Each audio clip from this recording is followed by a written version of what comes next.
quite a surprise to me, really, because in the early days, obviously very Anglo-centric. It was all just Britain and Ireland for a year or so. And then suddenly France kind of came on board. And in fact, I was more well known in France for a couple of years than I was back in Britain and Ireland. Um, we did the occasional thing in Spain in the 90s, but it never really sort of took off. But it was in the 2000s that we seemed to suddenly we'd play and people would be going, uh, you know, well, I'm trying to be humble, but they were really, really into us all of a sudden. And I admit that, we can't get over there as often as we'd like. Um, but then again, we've always thought that less is more, and you've got to let people miss you for a year or two so that they don't get sick of you, you know. I feel like the Irish are completely sick of me.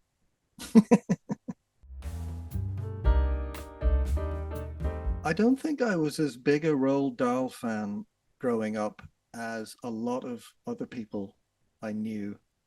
Um, but I don't think it was sort of a conscious thing. It was just, I mean, I loved Willy Wonka and the Chocolate Factory, the film from the 70s.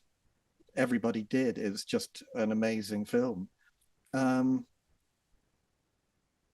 and I suppose there was a there was one book that really kind of did it for me, and that was Danny, Champion of the World, uh, which was one of his lesser known books. But there was something about the sort of family dynamic between the father and the son, and there was no mother, and basically the father takes him on a poaching expedition, and I wouldn't have thought this at the time, but it was a very anti-establishment thing, that this landowner was sort of having all these pheasants on his land so that his rich friends could come and shoot them, and they were just going to go and drug all the pheasants and steal them before before the sort of rich people could have their fun. So that was interesting to me. Um, when I got asked to do the film, first of all, I was taken aback because it's such a big project. It's like Warner Brothers, Hollywood, Paul King directing, who did Paddington and everything. And uh, but I jumped at it. It's not it's not what It's not as caustic and kind of it's a very family friendly film, but I like those too. So it suited me. I approached it from sort of the point of view of what I would like to see and hear. And, especially if I was young again, sniff. Um, and I was just looking for sheer joy, for that the thing you get in the big scenes of like all of the townspeople high kicking, in like Oliver or something like that. Um, I really love those films. Chitty Chitty Bang Bang. That's a great example of where the songs completely fit the mood of the film. And as much as my own songwriting can be quite idiosyncratic, uh, sometimes quite strange, I have, I hope, learnt, my trade well and how to put a song together from, Cole Porter or um, the the brothers who did the Disney films. What are their names? I always blank on their names. Um,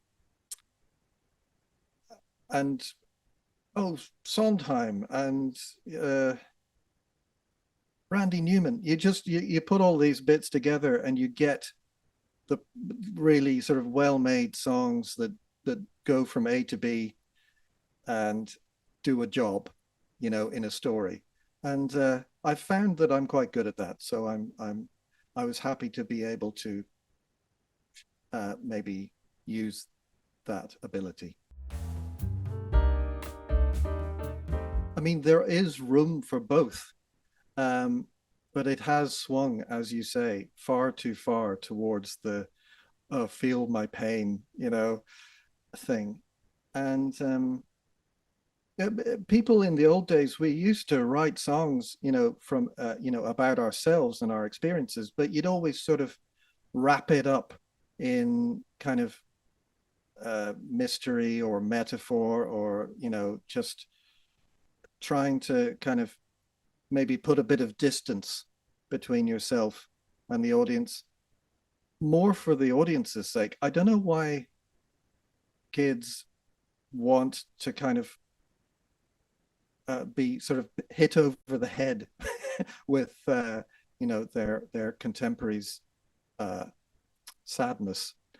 But I have a pet theory that basically the state of music today has a lot to do with um, the coming apocalypse. The climate chaos, the rise of the far right, the everything that is going on in the world is just, it seems existential, and everybody's just like, I don't think I want to write happy songs, you know, about other people. I just want to wallow in my own pain, and uh, or maybe it's like burying their heads in the sand like an ostrich. I don't know. Um, that's a very sort of dystopian angle. I don't know if it's true. Myself, I just get bored, you know, writing about what happened to me, especially because not much happens to me, you know. It's, it's quite a normal existence, and I don't go to parties, and I don't sort of hang out with intellectual friends, or, you know, I just walk the dogs and kind of try and remember what's not in the fridge. Um, so and I've always liked the world of the imagination. I've liked trying to put myself in the shoes of other people. It's more fun. In the 90s was a very different individual. Uh, I was absolutely obsessed with the idea of pop stardom, and but not in a kind of, I didn't want to do it so that I'd be rich and famous. I just really wanted to do it because like Adam Ant and Phil Oakey and you know Kate Bush had all done it before, and it looked like a lot of fun, you know. Um, and I did do it. There was irony. There was kind of tongue in cheek, because I knew that a little kind of slightly pathetic, pasty, uh, introverted young Northern Irishman had no right to be a pop star, you know? So I was riding the wave for as far as I could. And as I expected, it sort of dissipated around 2000, the early noughties. And I was fine with that, because really what I loved underneath it all was the music. And, you know, I was, I'm so lucky that, as well as sort of having fun being a pop star for a while, I just really love, locking the doors and making music, and uh, and kind of creating worlds. So I was able to sort of fall back on that aspect, and as time moved on, and I was less, public eye in the public eye, I did feel freer in some ways, to kind of express things that perhaps I wouldn't have got away with in the 90s. Yeah. And also, I didn't have to worry too much about writing songs about sex and girls and things, you know, because it really wasn't relevant anymore. I mean, I was prepared to take it as far as it went. I would have played Wembley Stadium if somebody had asked me to. Uh, but the call never came. Uh, no matter. No, I'm very, very happy with sort of the arc of my career. It's more like this, though. It's not kind of one steady thing. Um, I have to sort of, give credit to my manager, Natalie, as well. We make a good team. We sort of understand where we're trying to go with this and, what not to do as well as what to do, because you get offers all the time. And some of them you think it sounds like fun and it's paying lots of money, but it's not going to help us sort of get to where we're trying to go. Fintan O'Toole, who writes for the Irish Times, and it's We Don't Know Ourselves. Uh, it's a personal history of Ireland since 1958, when he was born. And I always liked his column in the Irish Times. Uh, he he's a very, very perceptive man. Uh, One of his most famous statements, really, recently, was like about a few days after Brexit, the vote. He coined the phrase like what was it? The most uh, unnecessary act of national self harm, you know. And I think even the even the British were kind of like, oh yeah, what have we done? Um, so, but this is a fascinating book, and it told me so much about the country that I'm meant to be from. You know, uh, uh, I know it's not fiction. I don't know if you are one way or the other inclined, but uh, uh, I heard that as men especially get a little older, they tend to read more history books. The Heart is a Lonely Hunter by Carson McCullers. I think it was 1940, American author. And I was just kind of, I don't usually read this kind of the sort of more American stuff. I've never sort of been particularly drawn to it, but I've always loved the title. You know, you hear a certain title and it puts ideas in your own head of what it might be about. So I just thought I'm going to read this and find out what the hell it's all about. And it's very of its time. It's it's that slightly unnerving uh way of talking about blacks and whites and kind of you know it's very perceptive about what's going on, but it's more personal than that. Obviously, it's like five different lives that are kind of intertwined, and obviously someone dies horribly at the end, and that makes everybody else kind of think about their own lives. Um, but yeah, it's always kind of unnerving when you read books from sort of halfway through the last century, and it's like uh, words that I can't say, about names for black people, and you just have to power through and go, this is of its time, and at least they're trying to sort of think about the issues rather than sweep them under the carpet. Adventures in Modern Recording.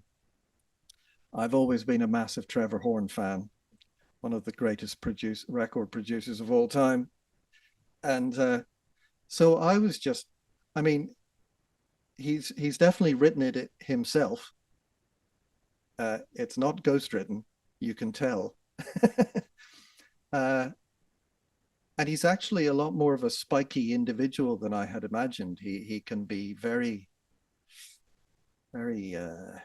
caustic about certain other people, uh, and about arguments that he has had and how he's thrown people out of the studio. But I was really just in it to find out how the hell he made, Slave to the Rhythm and Two Tribes and these amazing records that I still come back to time and time again. Um, you know, as a piece of writing, it's not the best, but for an insight into like the mind of a truly talented, individual, then it was really good. So E.M. Forster again, my very favorite novelist, and it's his selected short stories. One of them. There's another bunch of short stories which I had read, but this one I didn't really know about until I found it late last year, and I read it and my jaw dropped because there's like science fiction stories in here. He was an Edwardian author.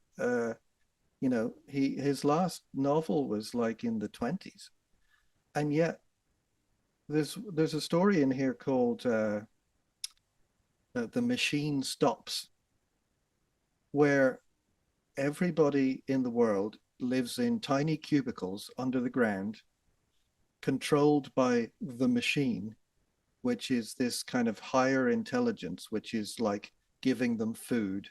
It's the Matrix, it's AI, it's everything we fear, but written 100 years ago. I think it's even more sort of insightful than, H.G. Wells or things like that. It's extraordinary. What a guy.